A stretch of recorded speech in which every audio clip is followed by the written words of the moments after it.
and trying to find myself. And I ended up finding God. Welcome to Ultrahabits. Here, we go under the hood with our guests to unpack the minutiae and to understand what processes and systems they engage or research that result in ultra-enhanced living.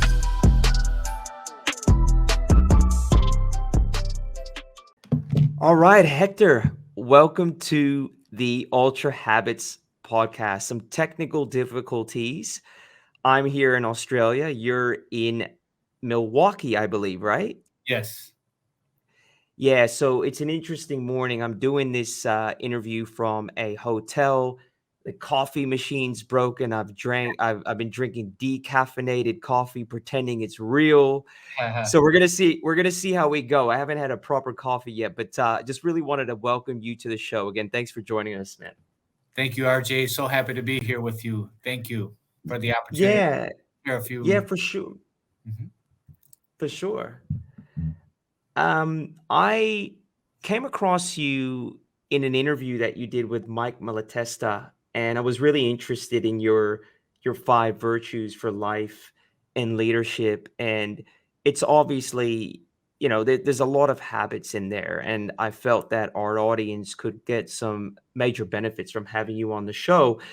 Before we go into all that, though, let's talk about where you hail from. Where are you from? How did you grow up, Hector? Yeah, so I grew up in the near south side of Milwaukee. Both of my parents are from Puerto Rico. So they came from Puerto Rico for better opportunity, for work. And I was born and raised here. Originally, I grew up in a neighborhood that some of the individuals there did not welcome people with the color of my skin. And one particular individual, his name was Adam, would bully me, would call me a spick, the N word, and didn't want me in his neighborhood. And one time he hit me in the face and came home humiliated, my self esteem wounded, crying with blood on my face and my shirt. And I ended up seeing my father, and he said, "What happened? ¿Qué te pasó?" And I told him that I was being bullied, and he told me that he was going to take me to the boxing gym so that I can learn how to defend myself, so that wouldn't happen again. And that was a great thing, huge event that happened in my life, and getting into boxing was a big blessing for me. When he decided to do that, like, were you excited? Were you scared? Because I know you had aspirations to become a baseball player, right? Yeah, that's right. I was very interested in baseball. My father played baseball. A lot of Puerto Ricans. That's our sport. Boxing too. But no, I was intimidated at first. I saw a lot of guys there that they were big and very intimidating, and I was kind of scared, to be honest, and was not interested at first. How did you I'm interested because you were young, but I think it's still relevant for our audience. Like, how did that transition occur from fearful kid to I got this? Like, was that a slow process, or was there just this moment of confidence? Is it in the coaching, in the coach's ability to build your confidence? Like, what was that process? It's a lot of things. I think first, the coach, my coach, I had an amazing coach. His name is Israel Acosta. They call him Shorty. He's a giant in my life and a giant in the community. He instilled confidence in me. So I remember he put me in front of the mirror and started showing me some boxing combinations. And immediately he told my coach, my father, "Your son is a natural. He's going to become a champion." And he had this overwhelming confidence in me and my ability. And so that really helped a lot. When you end up getting into that ring, it takes a lot of courage. I don't care who you are, Mike Tyson, Evander Holyfield, or Héctor Colón, you're going into that ring with fear. But it really is that dedication, that determination, and that discipline that ends up giving you that confidence to get into that ring. And then when you win, that's even more confidence. For me, I'd say it was my second junior Olympic national title that really, I really believed after that I had a gift, because if I'm on the books with some of the greatest who have ever graced the ring, like Sugar Ray Leonard and Mike Tyson and some really big names that are on that list along with me. I believe I'm only one of two to win the Junior Olympic national title back to back years. I heard that from somebody else. I do need to verify that information, but I was told that I'm only one of two individuals that have won it We'll back. take that. I like it. I like it. We'll take that. We'll take that at face value, man. Look, we're not too stressed about it. I mean, I think the message is valid in terms of what you're conveying. So let's talk about the boxing journey. And I think it's always interesting when you look at boxers and their trainers, particularly in boxing, which is combative. I mean, you look at the legendary relationship with people like Customato and Mike Tyson and how he was groomed and how there was a unique kind of beautiful relationship there. I think in many ways, Mike wanted to live up to Cuz's dedication and kind of answer the call. Let's talk about that relationship with your coach. Like, how, reflecting back, did that process kind of, like, when you reflect on that process and in that engagement that you had with your coach, like, how did that start to define you as a boxer over the course of that journey?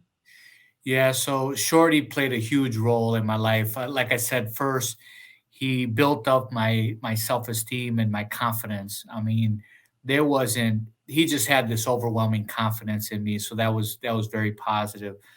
But he also really was like a second father to me. My father left to Puerto Rico when I was 12 years old. And so my father I loved him so much. He played a huge role in my life. Now he's gone. No money, no support, just gone from my life. And my coach stepped into being like a second father to me, being there for me. When I was 16, he took me into his own home where he loved me, fed me, and made sure I could be a champion both inside and outside of the ring. I talk about the virtue of humility in the context of serving others is one of the virtues I talk about. And Shorty exhibited that virtue by, spending his nights with me, sacrificing his vacations for me. Again, took me into his own home where he loved me and fed me. And so Shorty played a huge role in my life and who I am today. So in the boxing journey, you get involved in Olympics, you're training. At what point do you start to come at odds with what boxing requires of you? Mhm. So on that journey, I mean, when I was 14 years old, I knew that I wanted to be a professional boxer. And I was working really hard to obtain that. I was a 7-time national champion competing all over the world with the United States national boxing team. When I lost, and then my hopes was to make the Olympic team in 1992. Um, I was so excited at that point. I was already looking at that gold medal, that multi-million dollar contract. I was distracted by my surroundings and I was not focused for the most important opportunity in my life. And I went to the Olympic trials and I lost. And I was devastated. I wasn't hearing from those big time promoters about the millions. I was no longer going to get that gold medal. And for me, I was searching. I went to Holy Hill and bought my first Bible, and I gave my life to Christ on that day. And 6 months later, I did fight the guy that robbed me of my Olympic dreams.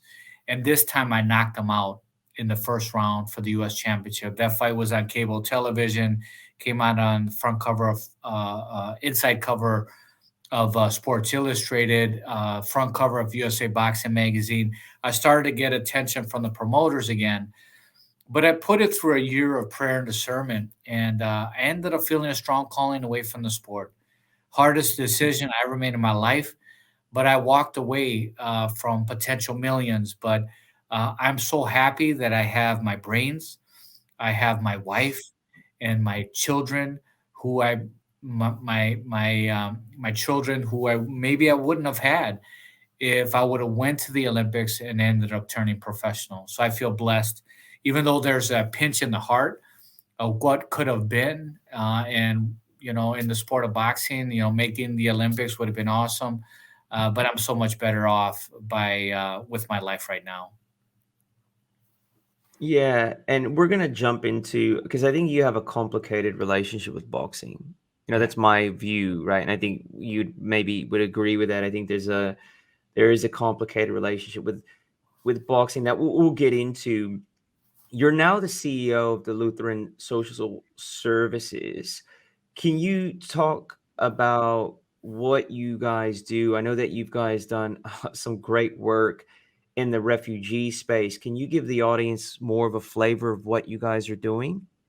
Yeah, so we serve about 30,000 individuals on an annual basis, 93% of which indicate that we improve their quality of life.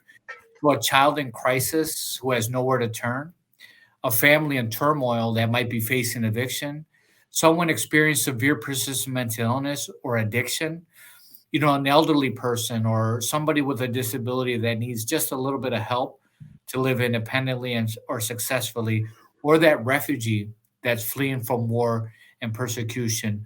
We provide services to those individuals who have incredible odds stacked up against them, to give them the opportunity to reach their full potential, help them be contributing members of society. That's our number one goal, is to bring out the best in them. And you focus primarily within the Milwaukee kind of region, or is it No, our a organization regional? is all of Wisconsin and Upper Michigan. So we're pretty Wow. much in all 72 counties in Wisconsin and a small part of the Upper Peninsula. Tough work, Hector? Is it You tough know, work? it's tough. It's tough from the perspective of the emotional stories that we see and the struggles that are real amongst the people that we serve. But then it's also very inspiring and uplifting with the difference that we're able to make in the lives of some of these individuals. So I'd say it's tough, but super inspiring, and really for me, it's my calling. How do you know when, in your opinion, when something is your calling, right? So you said earlier you have from time to time that pinch of what could have been with boxing. I think it's interesting for our audience to know, like, I have that pinch too with certain things, but I also feel it's not my path, and it's easy to get confused, right? Like, how do you know what's your barometer of your true north Yeah, versus great. just things that are pulling you away? You know what I mean? Yeah, great question. I think I had a great example from my mother in terms of her service to others and servant leadership. When my father left, my mother worked two and sometimes three jobs to support the family. And she has a seventh grade education. And not only did she support us, but she would bring in homeless people and we would serve the hungry. And my mother never complained. Not once did I see my mother complain. And to this day, my mother is 73 years old and she's out there trying, serving others and helping others. And so I learned that from a very young age from my mother. And so that I naturally gravitate towards wanting to serve others. And the philosophy of servant leadership is something that really appeals to me. And so I've been on a journey in my career, and I really felt that when I was called to serve as the CEO at LSS, it's been 4 years now since I've been in the organization. I really feel that this is a perfect organization for me. It's a large organization with a big impact. We're 60 million in revenue, about 800 staff, all of Wisconsin, Upper Michigan, with a great impact on people that need help. And so for me, it felt like a perfect match. Mm. You're swimming in your purpose, as a Yes, close friend of mine would say.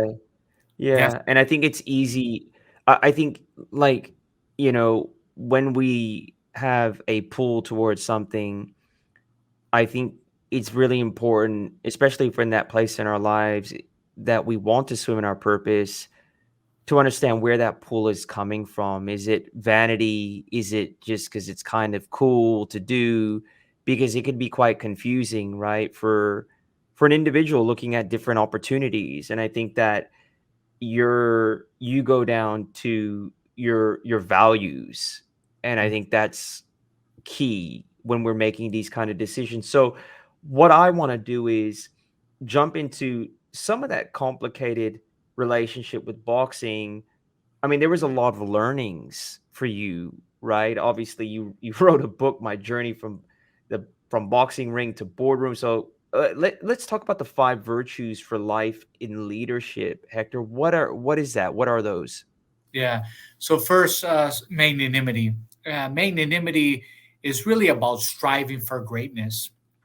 Alexander Havard, the author of Creative for Greatness, says that that's the virtue of personal excellence. And, I learned that virtue in the sport of boxing. So you have to have daily habits, daily rituals, and daily routines that's going to really bring out the best in you.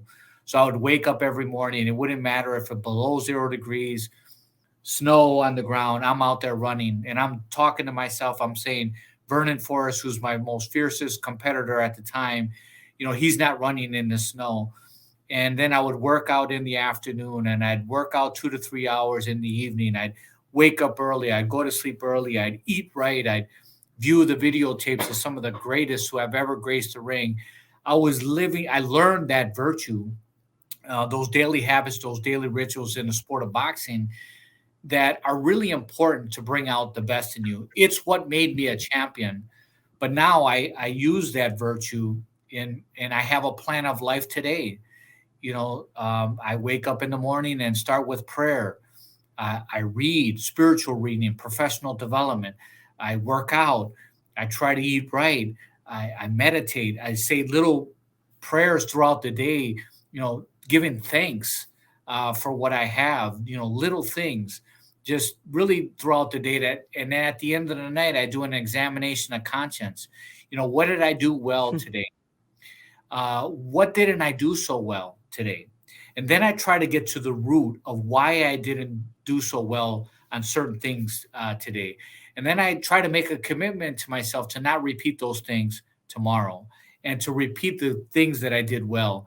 So I have a plan of life today, just like I had when I was a boxer. And that virtue of that magnanimity has brought that out.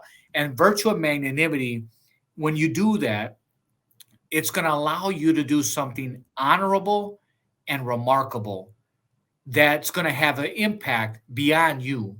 It's going to have an impact by those that surround you. Yeah, I think that is a big one. Excellence in conduct, right? Like we are who we be. And I think that, faith and trust is really important, but faith without works is dead, as we say in Alcoholics Anonymous, right? Like we've got to put in the work. Yep. And I think that is exemplified by your example there. I'm keen to know how, when you reflect on your day and you haven't traveled well or you haven't moved with grace and you're reflecting on the root, how do you do that? Like do you just really kind of dig down as to what was going on for you within yourself? Do you kind of pray upon it? Like how do you do that root cause analysis, I guess? Yeah.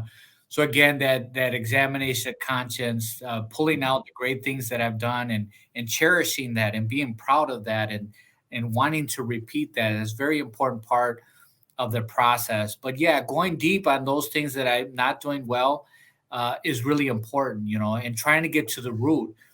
Is this something, did I react this way because of how I was bullied in the past and I don't want to be bullied again? Right. That has happened. I don't like bullies, right? And so, but I gotta practice temperance, which is one of the other virtues, and making sure I don't overreact to things because maybe I don't want to be bullied again.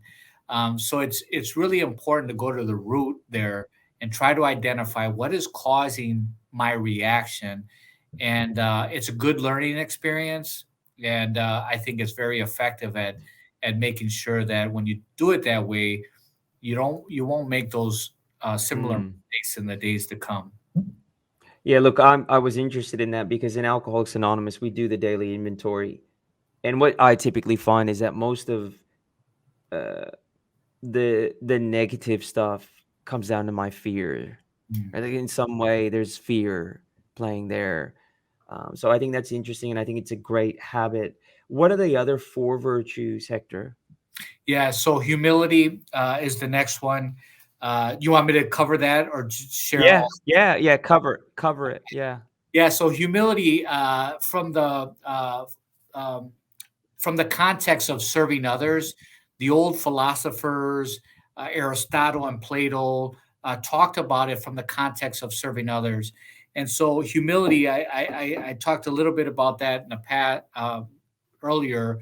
Is my coach taught me that virtue of service to me. You know, he made sure that I could be the champion. He spent his nights, his weekends, he sacrificed his vacations for me. He was serving me in the corner. You know, I was the one with my hands raised, and he's the one in the background smiling. You know, so I learned, his humble servant leadership that really impacted my life in such an extraordinary way. And then I also learned that from my mother, and I touched on that as well. You know, she's always trying to serve others. She's always trying to make other lives better. And so, because of Shorty and my mother, I really gravitate towards servant leadership and that virtue of humility of really focusing on others. It's not about not valuing or focusing on yourself. It's just about how you can focus on others more. Hmm. Yeah, that's an interesting one. So, you know, so as a leader, by being outwardly focused and focused on the people around you, and by enabling them, you effectively enable yourself too, don't you? Oh, absolutely. So, I believe in a lot of appreciation, in recognition. And you know what? I'm the CEO, but that doesn't mean that here's my vision, my direction, and my strategy. Go execute it. I believe in co-creating all of that with my team. These individuals are brilliant. They're smart. They have the answers and insights that I don't have. And when we do that together, you create buy-in, you create Mm. support, and you create a team. And none of us by ourselves can do anything we do without each other. Hmm. What's your third principle, Hector? Yeah. So perseverance, and this is the virtue of not giving up. I think, and I think there's so many people that are so fearful of losing, of failing, and it's that virtue of perseverance that takes us above and beyond that. And so I learned that in boxing too, right? So I lost my first fight and wanted to give up, and my coach was like, "Don't give up, champ. Let's do this again." And then I lost my second fight and really wanted to give up. But here you are. You go into the ring. You have this intense fear. Then you lose. Then you start crying and you're humiliated. There's nothing fun about that. So I really wanted to give up. But it was the way my coach talked to me. He said, "Come on, champ. You have natural abilities. You can become a champion and do incredible things. Don't give up, champ. Come on, champ." And look, I stuck in there. Third time's a charm. I became a 7-time national champion, competing all over the world. And all that boxing has taught me because I didn't give up. Then when I did leave the sport because I was called in a different direction, I went into school and I scored embarrassingly low on my entrance exam, but I worked really hard and I graduated with a 3.83 with an honor roll. My master's degree 3.83. I was the only student in my class to publish my thesis in the American Journal of Occupational Therapy. But then I take my first occupational therapy entrance exam so I can practice occupational therapy, and I failed. I didn't study it at all because I was honor roll this and I thought it was smart, and and I failed. And then I said, well, I'm a fighter, so I'm going to take that test again and I'm going to pass it. I have barely failed, so I barely studied just a little bit more so I could pass, and I failed again. And this time I was Mm. wounded. I was like, man, what am I going to do? I can't pass this test. At the same time, I saw Vernon Forrest, who I beat twice, become a multimillionaire, four-time world champion. Jose Antonio Rivera, who I knocked out, become a three-time world champion. And I thought maybe I should just go back to boxing. It would be so much easier. Then I heard that echo of that voice of that giant Shorty say, "Don't be a quitter, champ. Come on, champ. Don't be a quitter." I just heard that voice. And this time I studied with the rigor and intensity it took me to be an honor roll student, finally to pass that test. And my rise to the CEO, I was passed up for two major opportunities that I really thought I was going to get. And then I eventually got LSS. The point here is we have to be willing to fail to reach our full potential. If we're never failing, we're probably never going to reach our full potential. So that's so important. And then that perseverance behind it, working hard to achieve, but don't be ashamed. Take it as a learning opportunity, and again, to help you reach your full potential. There's a lot in that, Hector. I want to ask you a question. When you reflect on your capacity for perseverance, does it come from your tough background, being a boxer, or your faith? Mm. Like, where do you think it comes from? Like, is it, because I think it's an interesting question. I just want to know, particularly with you, where does your grit come from? Is it faith? Is it that those habits of being a boxer, or do you leverage, your tough upbringing, or is it all the above? I think it's all of the above. I'd start off with I probably have some of it is innate. I just have a natural fighting spirit. Obviously, a lot of it comes from boxing. The fact that I learned how to bounce back and learn from that loss and how that made me better. I think certainly my background, my tough background, where I grew up, and just seeing um, lots of things as a young child. Seeing my sister addicted to drugs, and how later on she overcame that. So I think it's a combination of all those things that really helped me with the virtue of perseverance. When you decided to pivot out of boxing, is Shorty alive? He is alive. Yes, he is. What was his reaction? It was hard. Mm. Um, Lots of tears, more by me than him. But he was mad. I have to be honest. There was this beautiful picture of me and him in my locker where I'm knocking Jesse Brasino out and he's lifting me up. It's a really nice picture. And he crumpled that up and threw it in the garbage. And he was a little upset, obviously. But we have a great relationship. He is so proud of the man that I've become and how I utilize boxing to really achieve something great in my personal life. So he's so happy for me, and we continue to be very close. It Mm, wasn't easy yeah, that would have been for him. no, that would have been mm, For him, a little bit of yeah. anger and honestly upset, and for me, I couldn't see Shorty without crying Mm, because mm, our bond was through boxing, and what we wanted to achieve together would have been awesome and great, and I think we would have achieved greatness. We would have done very well together. So to know that we weren't going to do that was really hard and difficult for me, and hurt me a lot in the beginning. wow. It's truly because I can tell sitting here, boxing is still a big part of you. It's complicated, isn't it? And and we'll get to that in a minute. But let's focus on the virtues before I lose myself, I can tend to go on tangents. But what's the fourth virtue? Yeah, temperance. So temperance is about Mm, self-control and restraint. And you learn that virtue in the sport of boxing. If you get hit with a low blow and the referee doesn't see it, you can't retaliate with a low blow because now the referee might see it and you'll get disqualified.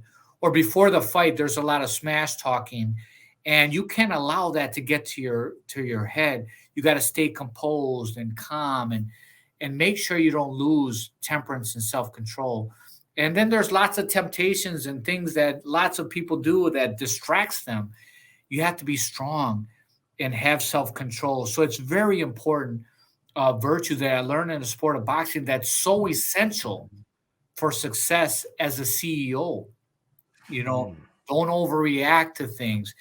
When you're the CEO, not everybody's gonna like you, and they might say some things that are not so good, and or there might be some temptations out there that really distract you, and you got to stay strong. And temperance is such an important virtue that doesn't really get talked about a lot, but it's so important for success and leadership.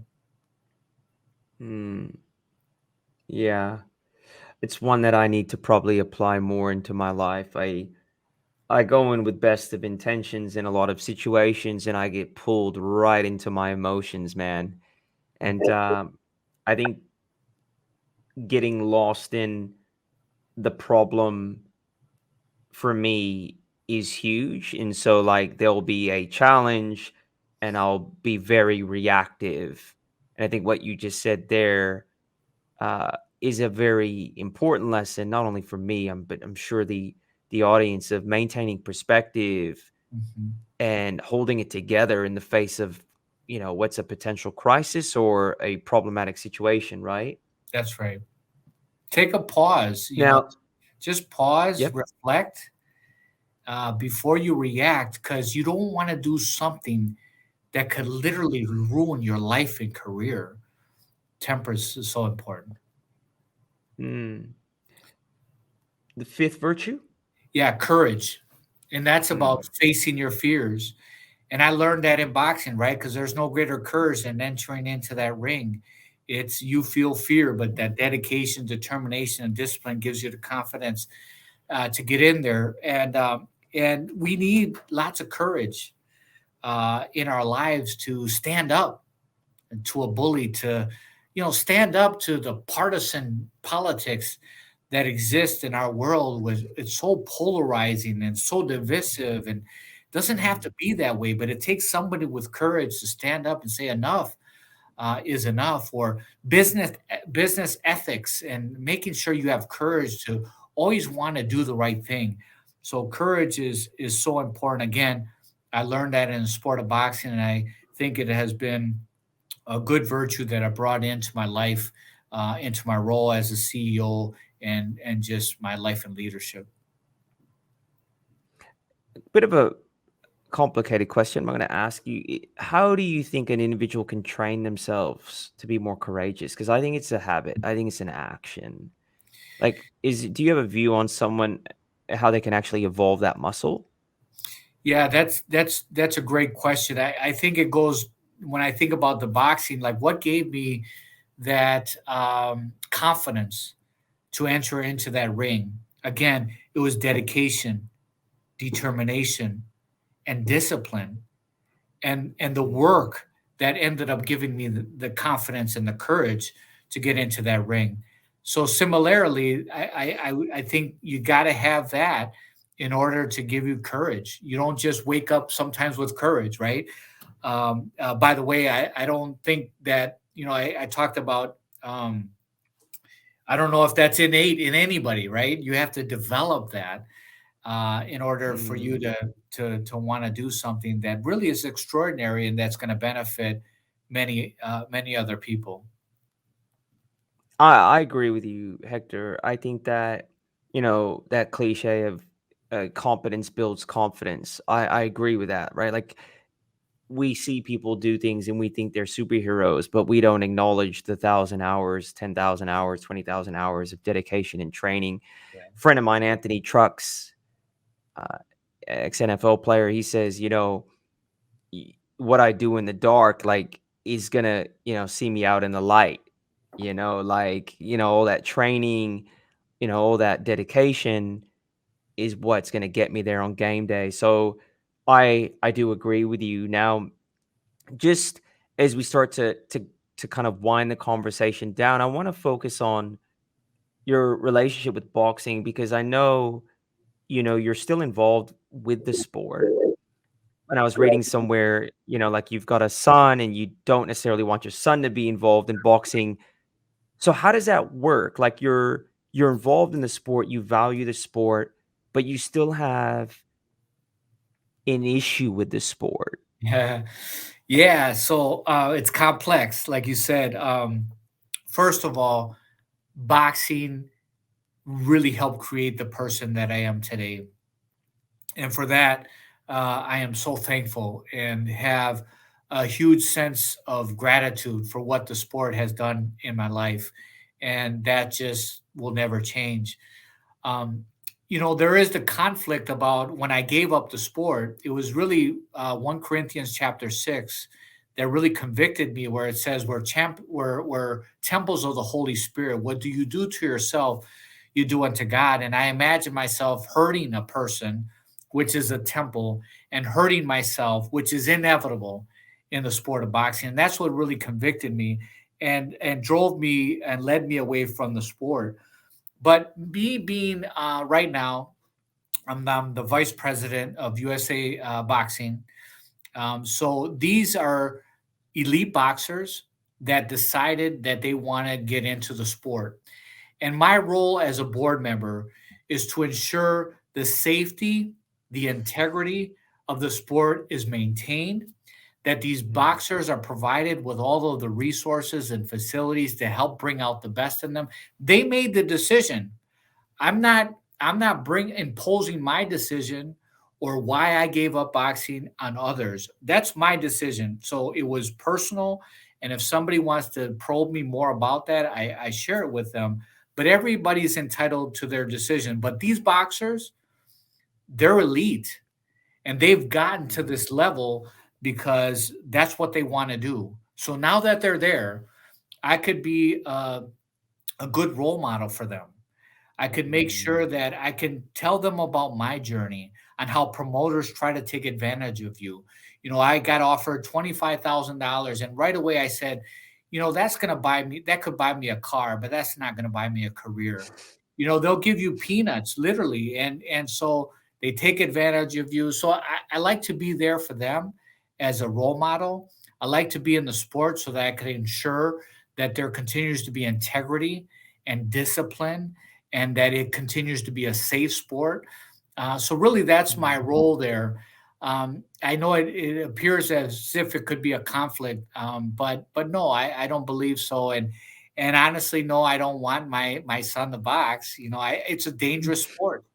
It's a dangerous sport, and I'm even more afraid of my son because he's a natural athlete. Whatever he does, he's just good at. And so I am a little worried that he wants to get into boxing, he becomes good, and he wants to take it serious. Boxing is dangerous. The brain is not supposed to be hit like that. You see the boxers, a lot of the guys that I competed with by the age of 35, 40, they already had dementia. Mm. And so that's a factor. The brain is not supposed to be hit that way. But then the surroundings of boxing and the negative lifestyle that just naturally a part of the game is not healthy. It's not something that I believe my son needs to be involved in. Now, I needed that. I had a broken family. I was 12 years old. My mom is working 2 and 3 jobs. My sister is addicted to drugs. And here I am home alone trying to figure it out. Boxing gave me that structure, that discipline in order for me to overcome those significant barriers I had as a young child.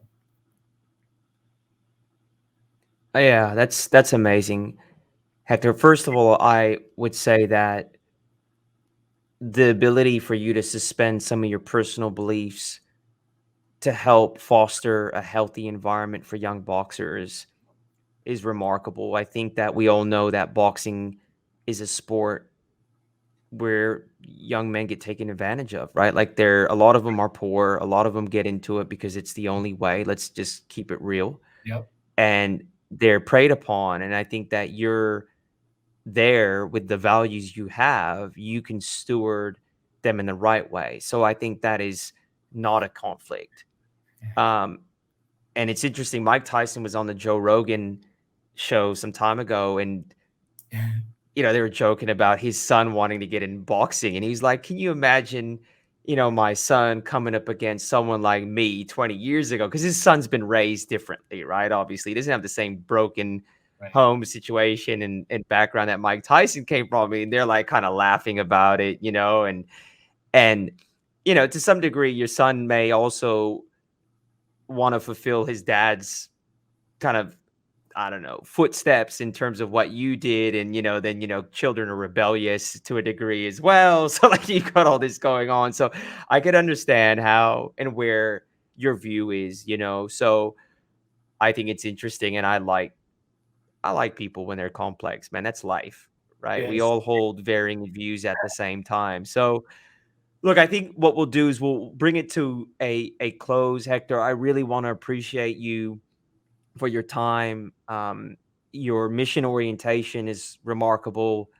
You got a great story. And again, thank you for coming on the show. For our audience that want to read your book or learn more about you or your organization, Hector, where can they find out more? Yeah, thank you so much. So my book, My Journey from Boxing Ring to Boardroom, 5 Essential Virtues for Life and Leadership. You can find it on my website, Hector Colón, MKE.com, or you could purchase it on Amazon.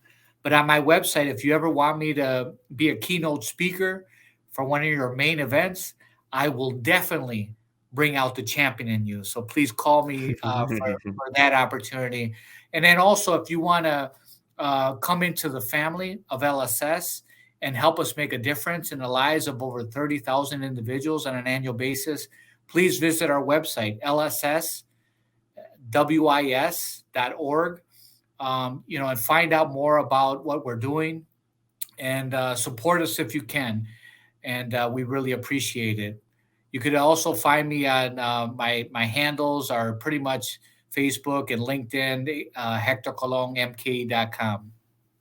Yeah, and we'll have that in the show notes too. So they will be able to find that. So anyways, Hector, we will wrap it up. Thank you for joining us on Ultra Habits, man. Really appreciated it. Thank you, RJ, and hopefully you get to Wisconsin or I get to Australia. We can meet in person and chat and break some bread and get together. Yeah, for sure, man. For sure. For sure. All right. Take care, huh? Take it easy. Thank you. Bye bye.